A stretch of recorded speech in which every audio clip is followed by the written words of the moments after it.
तो बच्चों ये स्टोइशियोमेट्री का नेक्स्ट पार्ट है, इसके बाद हम लिमिटिंग रिएजेंट करवाएंगे। परसेंटेज प्योरिटी का क्वेश्चन है, परसेंटेज प्योरिटी के क्वेश्चंस आपको सिखाते हैं। इसके बाद नेक्स्ट टॉपिक जो होगा इसी में वीडियो में होगा, दैट इज लिमिटिंग रिएजेंट। तो पहले ये परसेंटेज प्योरिटी का क्वेश्चन देखते हैं। 2.5 gram of NaHCO3 on heating gives 300 cc of CO2 at 27 degree centigrade and 760 mm pressure. Calculate percentage purity of NaHCO3। है ना, हो सकता है क्वेश्चन स्पीड में बोला हो, अब आप इसे समझो। हमें इसकी परसेंटेज प्योरिटी निकालनी है, इसका मतलब हमारा सैंपल प्योर नहीं है। ये बात क्लियर हुई? तो आपको ये प्योर नहीं है इस बात को ध्यान रखो, ये इम्प्योर है, इसके अंदर इम्प्योरिटी है, ठीक है। अब उससे जो CO2 मिल रही है, खैर जो भी है, प्योर सी मिलेगी CO2 तक, इम्प्योर तो नहीं देगा। तो सबसे पहले स्टोइशियोमेट्री का रूल क्या, बैलेंस केमिकल इक्वेशन। NaHCO3 को हमने हीट करा, क्या मिला, Na2CO3 CO2H2 मिल गया। ये तो इम्प्योर है, अब इसके मोल नहीं बनेंगे, तो मोल किसके बनेंगे, CO2 के। CO2 की इंफॉर्मेशन क्या है हमारे पास, वॉल्यूम ऑफ CO2 है 300 cc, इसको लीटर में कन्वर्ट करो, 300/1000 0.3 litre. Temperature 27 degree centigrade, kelvin में कितना हो जाएगा, 300 kelvin. Pressure 760 mmHg pressure, atmosphere में कितना आ जाएगा, 1 एटमॉस्फेयर। हो गया। अब हमारे पास अगर देन एसटीपी कंडीशन है तो हम नंबर ऑफ मोल निकालेंगे कैसे, PV/RT। Pressure 1, V 0.3, R 0.021, temperature 300, तो नंबर ऑफ मोल कितने आ जाएंगे, 1/82.1। जैसे हम लिख सकते हैं 10/82.1, सॉरी 10/281, 821। अब हमारे पास इसके मोल है, तो इसके मोल से इसके मोल निकाल लो, कैसे, 1 mole of CO2, 2 mole of NaHCO3, तो 10/821 821 कितना है, 2 into 10/821 that is 20/821। Mass of NaHCO3 N into molar mass 20/821 into molar mass 84, it come out to be 2.04। यानी कि ये इम्प्योर है, इसमें प्योर निकल के आया इतना 2.04। तो परसेंटेज प्योरिटी कैसे निकालेंगे, 2.04 by 2.5 into 100, ये आ जाएगी आपकी परसेंटेज प्योरिटी। आप इस क्वेश्चन को दोबारा देखो, मैंने बताया था यहां से पता लगा हमारा सैंपल इम्प्योर है, हमने इक्वेशन निकाली। इम्प्योर की मोल बनाने का कोई फायदा नहीं है, मोल किसके बनेंगे इस केस में, प्रोडक्ट के। जब सैंपल इम्प्योर हो, जब रिएक्टेंट इम्प्योर हो, तो मोल किसके बनेंगे, प्रोडक्ट के। प्रोडक्ट के मोल बनाए, प्रोडक्ट के मोल से रिएक्टेंट के मोल, क्योंकि 1 मोल ऑफ CO2 से 2 मोल ऑफ NaHCO3 बनता है, ठीक है। तो 1 मोल ऑफ CO2 2 मोल, 10/281 से निकाल लिया और उससे मास निकाल लिया। ये मास आया प्योर का, ये मास है इम्प्योर, और इससे क्या आ जाएगी, परसेंटेज। थोड़ा देख लेना ध्यान से, ऐसी कोई बात नहीं, 2.04 ही लिखा हुआ है।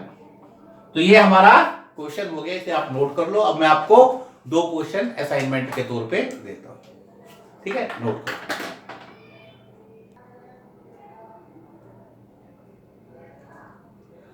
तो अब ये सैंपल के सॉरी असाइनमेंट के क्वेश्चन है। पहला क्वेश्चन है 1.4 gram of sample of CaCO3 on treatment with HCl liberate 300 cc of CO2 at 300 Kelvin and 1 atmospheric pressure. Calculate percentage purity of CaCO3। Similar question है, बस इक्वेशन थोड़ी सी अलग है। यहाँ पे ये इक्वेशन आएगी, मैं आपको थोड़ी सी हिंट कर रहा हूँ, Cl2 CO2 H2O। तो आप क्या करोगे, पहले CO2 का इंफॉर्मेशन है, CO2 की मोल बनाओगे। इंफॉर्मेशन तो इसके बारे में भी है, पर ये इम्प्योर है। ये क्या है, ये क्या है, इम्प्योर, ठीक है। तो ये इम्प्योर है, कोई बात नहीं, इसे छोड़ दो, प्योर को लो, इसके मोल बनाओ, इसके मोल से इसके मोल, और इसके मोल से इसका मास, और इसके मास से परसेंटेज प्योरिटी। ऐसे ही दूसरा क्वेश्चन है जिसमें 2 ग्राम सैंपल ऑफ NaCl है। इसमें पहले इक्वेशन बनाई, हमारा जो सैंपल है वो इम्प्योर है, कैसे पता लगा, यहां से AgCl NaNO3। तो इसके मोल बनाओ, इसके मोल से इसके मोल, इसके मोल से इसका मास और इसके मास से परसेंटेज प्योरिटी। हमारे पास 2 ग्राम प्योर है। तो बच्चों ये मैंने आपको पूरा एलेबरेट कर दिया। ये आंसर है इसका 85.7%, इसका 43%। और ये प्रदीप के क्वेश्चन है, आप इन्हें नोट करो। कोई डाउट हो कमेंट में लिखो, मैं कमेंट में 101% एक्सप्लेन करूंगा। हो गया? ठीक है, नेक्स्ट टॉपिक। तो बच्चों हमारा जो नेक्स्ट टॉपिक है वो है लिमिटिंग रिएजेंट। अब पहले आप लिमिटिंग रिएजेंट को देख लो। लिमिटिंग रिएजेंट का मतलब क्या है? The reagent which totally consumed during the reaction and determine the amount of product। पहले आप इस बात को समझो। जैसे आपको ये एक इक्वेशन दे रखी है, NaCl AgNO3 gives AgCl NaNO3। अब तक जितने भी हमने क्वेश्चंस करे हैं उसमें या तो इसका अमाउंट गिवन होता था, इसका पूछते थे, या इसका अमाउंट होता था, इसका पूछते थे, या इसके अमाउंट से इसका पूछते थे, या इसके अमाउंट से इसका पूछते थे। यानी हमें पास एक रिएक्टेंट की, हमारे पास एक रिएक्टेंट की इंफॉर्मेशन होती थी, तो उससे हमें दूसरे रिएक्टेंट की इंफॉर्मेशन पता करनी होती थी या प्रोडक्ट की पता करनी होती थी। लेकिन लिमिटिंग रिएजेंट में प्रॉब्लम कब आती है? जब हमारे पास, जैसे हमें इक्वेशन दे रखी थी, अभी दोबारा लिख रहा हूं, NaCl AgNO3, या कोई और कॉम्प्लिकेटेड इक्वेशन लिख लो, 2A 3B गिव 4C। अब लिमिटिंग रिएजेंट के क्वेश्चंस में क्या होगा? आपको इस रिएक्टेंट की भी इंफॉर्मेशन है, इस रिएक्टेंट की भी इंफॉर्मेशन है, और हमें प्रोडक्ट की इंफॉर्मेशन पूछी गई कि कितना प्रोडक्ट बनेगा। समझा? सपोज करो इसका भी 1 मोल दे दिया, इसका भी 1 मोल दे दिया। अब प्रोडक्ट किस पे डिपेंड करेगा? प्रोडक्ट बताएगा लिमिटिंग रिएजेंट। लिमिटिंग रिएजेंट वो होता है, इनमें से एक ऐसा होगा रिएक्टेंट जो एक के रिलेटिवली कम अमाउंट में होगा। अब दोनों आपको भले ही बराबर नजर आ रहे हैं, relatively stoichiometry point of view से एक इनमें कम है। जो कम है वो सारा कंज्यूम होगा, और जो सारा कंज्यूम होगा वही बताएगा प्रोडक्ट कितना बनेगा। टोटली कंज्यूम, समझा है? टोटली कंज्यूम, वो सारा कंज्यूम भी होगा, और उससे पता लगेगा जो कम है, जो कम के हिसाब से ही प्रोडक्ट बनता है, ज्यादा के हिसाब से प्रोडक्ट नहीं बनता। कि जो फालतू होगा वो बचा रहेगा उसे रिएक्ट करने के लिए। सपोज करो ये फालतू है तो ये बचा रहेगा, क्योंकि यहां पे ये होगा ही नहीं, या ये फालतू है तो ये बचा रहेगा, ये बचा रहेगा, इसके साथ इसको रिएक्ट करने के लिए होगा ही नहीं।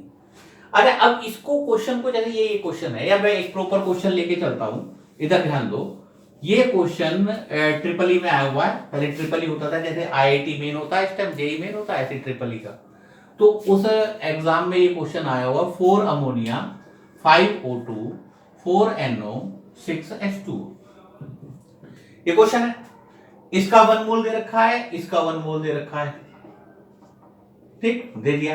अब पूछ रहे जी प्रोडक्ट कितना बनेगा, या लिमिटिंग कौन सा है। तो अब कैसे करेंगे? हम क्या करेंगे, इससे भी एक बार प्रोडक्ट बना के देखेंगे, इससे भी। अब मैं ये कह रहा हूं कि इनमें से एक कम भी है, वही लिमिटिंग है। तो जो कम होगा उसकी पहचान क्या होगी? जो कम होगा वो कम प्रोडक्ट बनाएगा। तो हमसे पूछा क्वेश्चन में, calculate mole of H2O form, या विच इज लिमिटिंग। एक ही बात हो गई, जो लिमिटिंग है वही बताएगा H2O, या NO ले लो, कोई ले लो, इसमें कोई कंफ्यूज होने की जरूरत नहीं है। तो हम पहले एक बार इससे बना के देखेंगे। हमें पता है इसके हिसाब से 4 मोल ऑफ अमोनिया कितने बनाता है? 6 mole of H2O। 1 mole of ammonia 6/4। अब O2 का ले लो, 5 mole of O2 6 mole of H2O। 1 mole of O2 6/5 mole of H2O। समझ आया? तो कम कौन बना रहा है? इसने तो बनाया 1.5 मोल, इसने बनाया 1.2 मोल। कम कौन बनाएगा? जो कम होगा। कम कौन बना रहा है? O2। तो कम कौन हुआ? O2। कम प्रोडक्ट कौन बना रहा है? ध्यान दो, कम ये 1.5 मोल बन रहे हैं H2O के, और ये 1.2 मोल ऑफ H2O बन रहा है। तो कम कौन बना रहा है? मैं फिर बार बार पूछ रहा हूं, कम बना रहा है ये। तो इसका मतलब ये कम है, ये ज्यादा है, ये थोड़ा सा बच जाएगा। तो ये लिमिटिंग रीजेंट हुआ, तो आंसर क्या हुआ, मोल ऑफ H2O 1.2। तो लिमिटिंग इज व्हाट, O2, और मोल ऑफ H2O 1.2। मैं एक बार फिर कह रहा हूं, आप थोड़ा ध्यान दो, हम दोनों से बना के देखेंगे।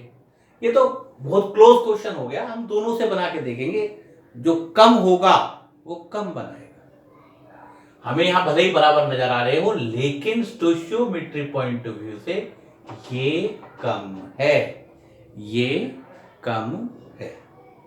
ठीक है, अब हम आपको अगला क्वेश्चन करवाएंगे, ये नोट कर लो।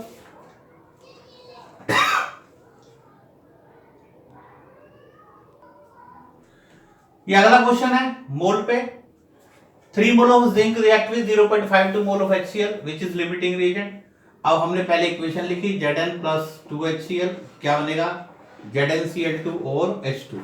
इसके 0.3 मोल है, इसके 0.52 मोल है। हमसे पूछा लिमिटिंग कौन सा है और इसके कितने मोल बनेंगे। हमसे क्या पूछा है कि लिमिटिंग कौन सा है और इसके मोल किस पे बनेंगे। अगर पता लग जाए लिमिटिंग कौन सा है तो पता लग ही जाएगा कि H2 कितने बनेंगे। अब आप थोड़ा सा देखो, तुक्के पॉइंट ऑफ व्यू से देखोगे, आपको लगेगा यार ये कम है, पक्का यही लिमिटिंग होगा। क्या पता यही लिमिटिंग निकले, तो पहले हम क्वेश्चन करेंगे। तो हम क्या लिखेंगे, 1 mole of zinc is equal to 1 mole of H2 और 0.3 मोल ऑफ जिंक। अब HCl से करो, ये क्या कहेगा, 2 mole of HCl 1 mole of H2। यहां पर ये 2 है, यहां पे ये 1 है, तो 1 mole of HCl, 0.52 mole of HCl,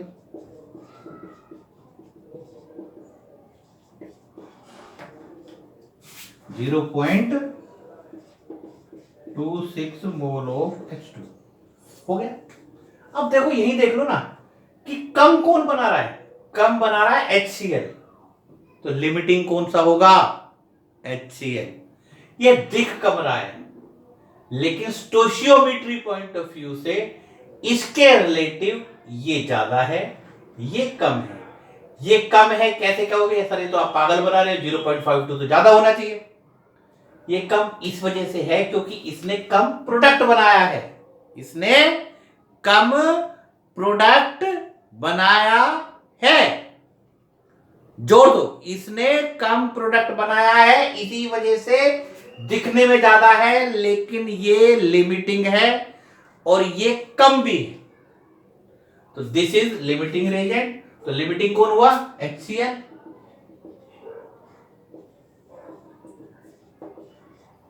और मोल ऑफ H2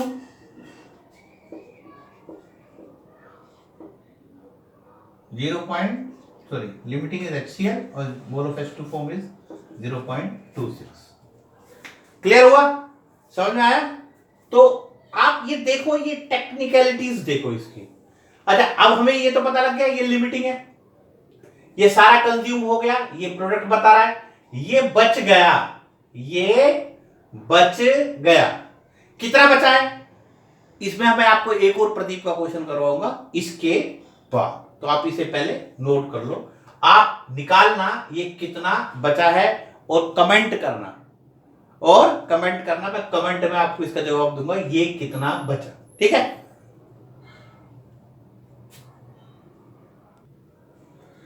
तो ये लिमिटिंग रिएजेंट में तीसरा क्वेश्चन है। 3 gram of H2 react with 28 gram of O2। पहले तो इक्वेशन लिखो, क्या 2H2 plus O2, 2H2 equation हो गई, which is limiting mass of H2O form mass of unreacted. अगर इसमें कोई एक लिमिटिंग है वो तो सारा कंज्यूम होगा और एक बच जाएगा, आपको बचा हुआ अमाउंट भी इस क्वेश्चन में बताना है, जो कि मैंने आपसे पिछले क्वेश्चन में पूछा था कि आप कमेंट में जवाब दोगे। पहले हमने इक्वेशन बना दी, फिर मोल बना दो, मोल of H2 3/2 1.5, mole of O2 28/32 0.875। अब आपको क्या लग रहा है, O2 कम है, H2 ज्यादा है, लेकिन स्टोशियोमेट्री पॉइंट ऑफ व्यू से देखेंगे कौन कम है कौन ज्यादा, ऐसे नहीं कि देखते ही डिटरमाइन कर दिया। कैसे? हमें पता है 2 mole of H2, 2 mole of H2O, 1 mole of H2, 1 mole of H2O, 2/2 हो जाएगा।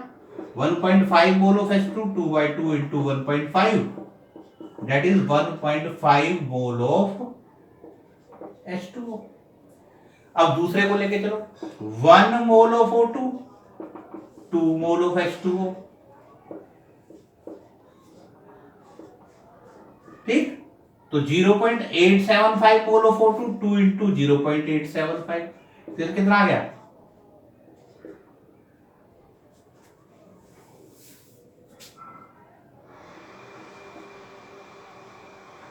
1.75 मोल ऑफ H2O। ये दिखने में कम है लेकिन ये बचेगा, क्योंकि लिमिटिंग ये है, ये सारा कंज्यूम होगा, ये सारा कंज्यूम होगा, ये बचेगा पक्का, क्योंकि इसने कम प्रोडक्ट बनाया है। यही लिमिटिंग है, यही कसूरवार है। ये लिमिटिंग है, ये सारा कंज्यूम होगा।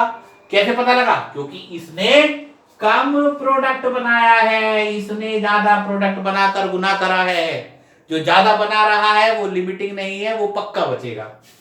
तो लिमिटिंग कौन हुआ? लिमिटिंग हुआ H2। Mass of H2O form कितने मोल बने? 1.5, तो N into molar mass, that is 1.5 into 18, 27 ग्राम। अब जो तीसरा और मोस्ट इंपोर्टेंट पार्ट है कि O2 बचा है, कितना बचा है ये हमें निकालना है। देखो कैसे, ये तो कंज्यूम हो गया सारा, हमें पता है 2 मोल ऑफ H2 कितने के साथ रिएक्ट करते हैं? 1 mole of O2, 1 mole of H2, 1/2, 0.7875, 0.875, sorry 1.5 mole of H2, 1/2 into 1.5, 0.75 mole of O2। यानी कि जब ये सारे कंज्यूम हो गए तो कितने O2 के साथ रिएक्ट करेंगे? सारा 0.75 मोल ऑफ O2। तो हमारे पास मोल ऑफ O2 पता है 0.875, तो मोल ऑफ O2 लेफ्ट कितने? 0.875 शुरू में से थे, 0.75 कंज्यूम हो गए, 0.125 मोल।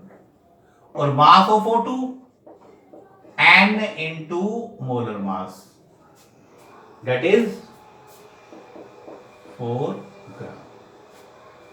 ध्यान दो, इक्वेशन मोल बनाए, मोल से पता लगाया कौन सा कम है, कौन सा कम है। कैसे पता लगता है? जो कम प्रोडक्ट बना रहा है, इससे ही बना के देखा प्रोडक्ट, इससे ही बना के देखा कम प्रोडक्ट इसने बनाया, तो यही लिमिटिंग है। ये लिमिटिंग है तो ये सारा कंज्यूम हो गया, ये सारा कंज्यूम हो गया तो पक्का थोड़ा बहुत ये बचेगा। तो ये तो यहां से समझ में आ जाएगा। ये कितना बचा? ये बचा कैसे निकाला? हमें पता है ये सारा कंज्यूम हो गया। सपोज करो O2 सारा कंज्यूम हो गया होता, O2 लिमिटिंग होता, तो इक्वेशन कैसे लिखते यहां पर? 1 mole of O2, 2 mole of H2। लेकिन यहां पे सारा कंज्यूम कौन हो रहा है? H2। सारा कंज्यूम कौन हो रहा है? H2। तो हमने क्या लिखा? 2 mole of H2, 1 mole of O2। इससे पता लगा कि इतना O2 रिएक्ट कर गया, इतना हमारे पास था, तो बचा कितना? 0.125 मोल। इतना बच गया, इसको हमने मास में कन्वर्ट कर दिया। तो बच्चों ये हमारा लिमिटिंग का टॉपिक खत्म हो गया। अब देखा जाए तो एक दो छोटे छोटे टॉपिक रह गए, जैसे इंपेरिकल फॉर्मूला वगैरह वगैरह। ठीक है, इसे नोट कर लो और इस पे एनसीईआरटी के बेस पे 2-3 क्वेश्चन है, उन्हें कर लो। Thank you.